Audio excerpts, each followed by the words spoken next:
Hello friends, welcome back in this session. My name is KK and you are watching Target for MPPSC with KK. In this session we are discuss some geopolitical issue. ये काफ़ी important issue है, specially in the geopolitical issue.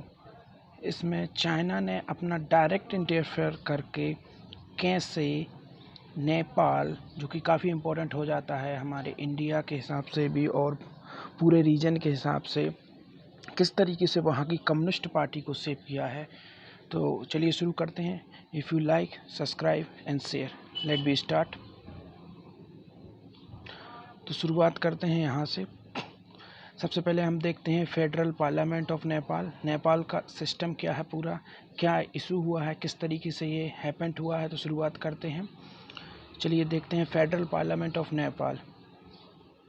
National assembly is the upper house. जिस तरीके से हमारे यहाँ पर राज्यसभा होती है उसी तरीके से वहाँ पर है नेशनल असेंबली, जो कि वहाँ का अपर हाउस कहलाता है। जैसे हमारे यहाँ का राज्यसभा अपर हाउस कहलाता है, एंड वैसे ही वहाँ पर है हाउस ऑफ रिप्रेजेंटेटिव, जिसे लोअर हाउस कहते हैं, जैसे हमारे यहाँ पर लोकसभा है।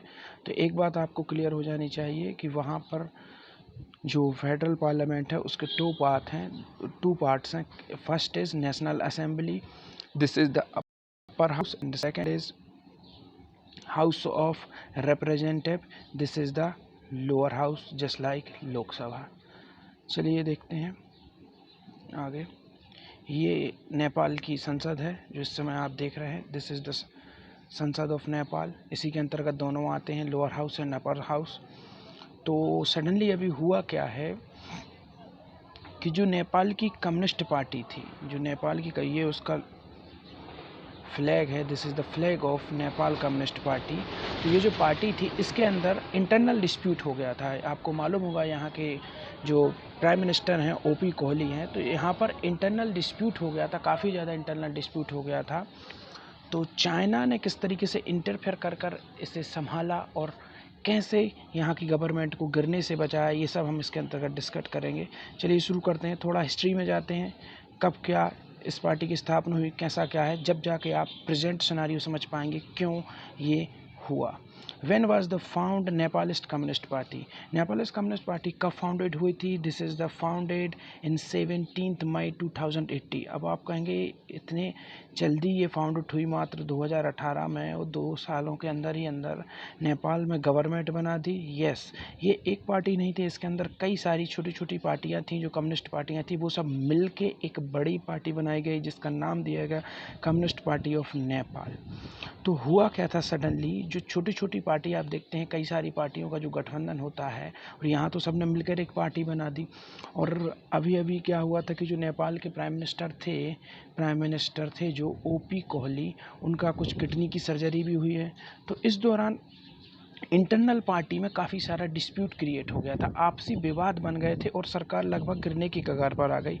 मगर आप देखेंगे कि सडनली पहली बार है ये, चाइना ने किसी कंट्री में इतने बड़े लेवल पर डायरेक्ट इंटरफेयर करके इसको संभाला।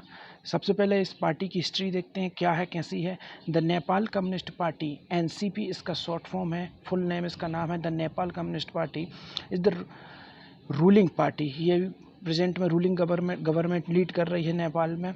And this is the largest communist party in south Asia, not even Nepal. ये नेपाल की ही नहीं बल्कि साउथ एशिया, जिसके अंतर्गत हमारा इंडिया, पाकिस्तान, श्रीलंका, नेपाल, भूटान, श्रीलंका, ये पूरा क्षेत्र आता है जिसे साउथ एशिया कहा जाता है। इस साउथ एशिया में सबसे बड़ी कम्युनिस्ट पार्टी है जिसका नाम है नेपाल कम्युनिस्ट पार्टी, जिसकी गवर्नमेंट प्रेजेंट में नेपाल में है और जो गिरने वाली थी, जिसे चाइना ने सपोर्ट किया। तो आप समझ चुके होंगे इसकी कितनी इम्पोर्टेंस है इस पार्टी की। चलिए देखते हैं हुआ क्या। थोड़ा भी ये देख लीजिए आप कि जो नेपाल कम्युनिस्ट पार्टी है, इसके के पी ओली, जो कि प्रेजेंट में प्राइम मिनिस्टर हैं, 174 सीट्स हैं इनकी। इसके बाद सेकंड लार्जेस्ट पार्टी है नेपाल कांग्रेस, जिसकी 63 हैं। एंड सबसे लास्ट में आती है जनता समाजवादी पार्टी, जिसके मात्र 34 कुछ वो हैं। हमेशा से इंडिया पर ये इल्ज़ाम लगाया जाता था कि नेपाल में कभी भी अस्थिरता आती थी तो इंडिया इसका सपोर्ट करता था, मगर कभी इंडिया ने हमेशा इसको डिनाई किया। मगर पहली बार पता चला कि चाइना ने डायरेक्टली कितना इंटरफेयर करने लगा है इन द नेपाल पॉलिटिक्स। शुरुआत करते हैं। देखिए क्या हुआ इस समय कि जो चाइना के एम्बेसडर थे, हाई चाइना के जो एम्बेसडर थे हाउ युआन, मैं आपको दिखाना चाहूँगा इनकी इमेज में।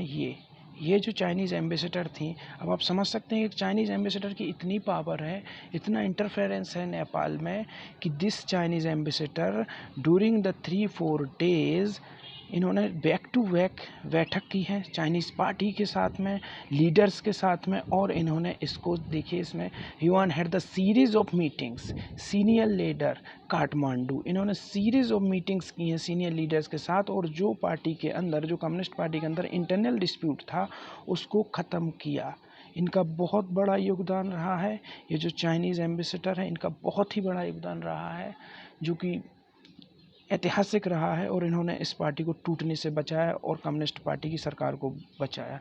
इसी के बाद में शी जिनपिंग, जो कि प्राइम मिनिस्टर ऑफ चाइना है, इन्होंने प्रेस रिलीज़ की, और प्रेस रिलीज़ करने के बाद इन्होंने वहाँ के जो राष्ट्रपति हैं उनसे बात की और कहा कि जो भी उनका किडनी का ऑपरेशन हुआ है ओपी कोहली जी का, वो कैसे हैं, स्वस्थ हैं, और हम उनके स्वस्थ होने की कामना करते हैं।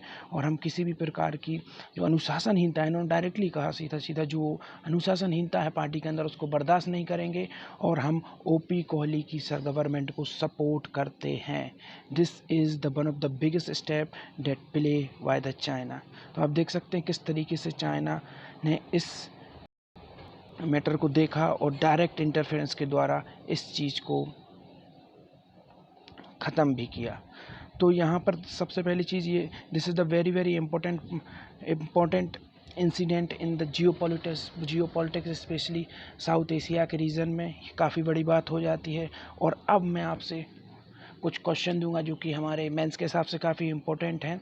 तो अब आप लोगों को कमेंट बॉक्स में लिखना है कि वो how can India take step in this time, India क्या स्टेप ले सकता है इस समय, क्या क्या इंडिया के पास बचते हैं कदम जो इंडिया देख सकता है। और इंडिया एंड नेपाल की जो रिलेशनशिप है, देन इंडिया एंड चाइना की जो रिलेशनशिप है, उस पर इसका क्या असर पड़ेगा, एंड साउथ एशिया जो पूरा रीजन है इस पर क्या इसका असर पड़ेगा, ये सब देखने लायक होगा। Thank you for watching this video. If you like, share, subscribe, thank you so much. और भी इस तरीके की वीडियो हम बनाते रहेंगे जो कि हमारे मेंस के हिसाब से काफ़ी इंपॉर्टेंट हो जाती हैं। Thank you so much for watching.